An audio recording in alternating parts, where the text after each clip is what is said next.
pengerjaannya yaitu pengukuran lahan dan pengukuran jarak tanam, pembuatan lubang tanam, dan pemasangan pancang sebagai penanda.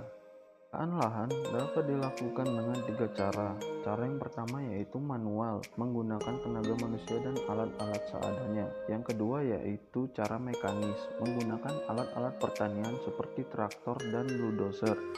Nah, yang ketiga yaitu jenis atau penggunaan bahan-bahan kimia. Tanaman penutup tanah adalah tumbuhan atau tanaman yang khusus ditanam untuk melindungi tanah dari ancaman kerusakan oleh erosi dan atau untuk memperbaiki sifat kimia dan sifat fisik tanah.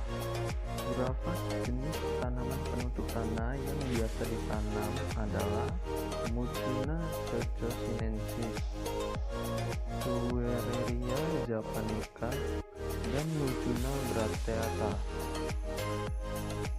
Dari jenis-jenis tersebut terdapat kelebihan dan keunggulannya masing-masing, dan terdapat juga kelemahan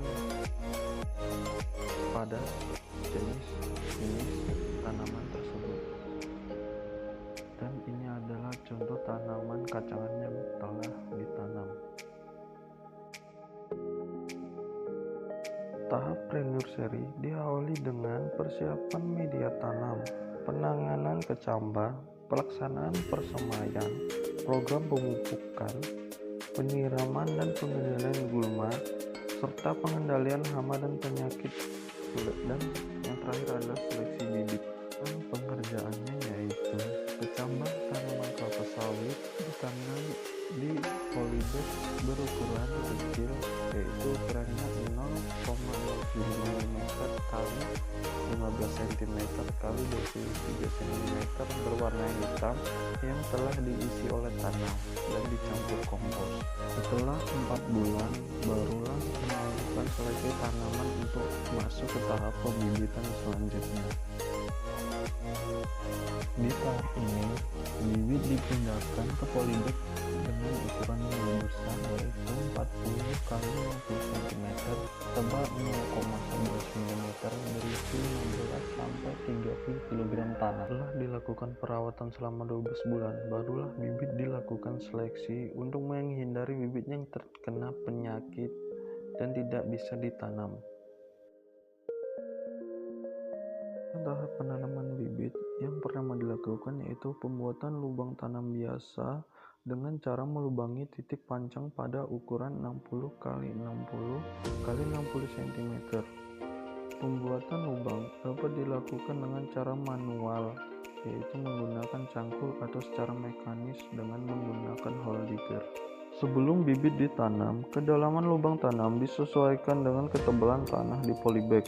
Buka polybag dan masukkan bibit ke dalam lubang tanam yang telah dipersiapkan. Bang dengan tanah lapisan atas atau topsoil sambil dipadatkan agar bibit tidak goyang. Selanjutnya itu pemupukan. Pemupukan merupakan salah satu faktor utama yang menentukan produktivitas tanaman.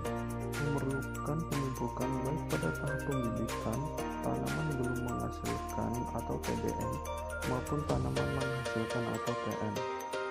Tanaman kelapa sawit membutuhkan pupuk dalam jumlah tinggi, mengingat bahwa satu ton kandung bibit segar yang dihasilkan setara dengan 6,3 kg urea, 2,1 kg TPS, 7,3 kg MOP, dan 4,9 kg GC. Untuk pupuk yang digunakan dapat menggunakan pupuk kimia jenis urea, pupuk jenis NPK, dan pupuk organik.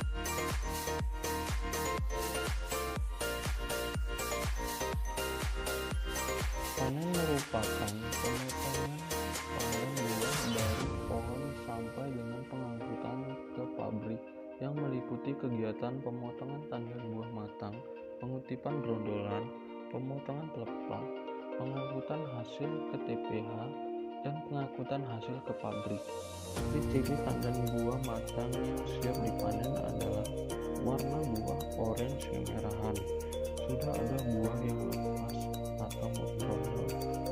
Di dalam pemanenan terdapat sistem panen. Sistem panen terdiri dari tiga sistem, yaitu angka giring murni, angka giring tetap, dan angka tetap. Untuk cara panennya sendiri meliputi pelepah yang menyangga buah matang dipotong, tandan matang dipotong tangkainya, berondong yang ada di setiap pelepah diambil, tandan dibawa ke jalan pikul, berondolan di pinggiran dikumpulkan, pelepah disusun di gawangan mati dan dipotong menjadi 3 bagian. Setelah selesai, barulah pindah ke pohon berikutnya.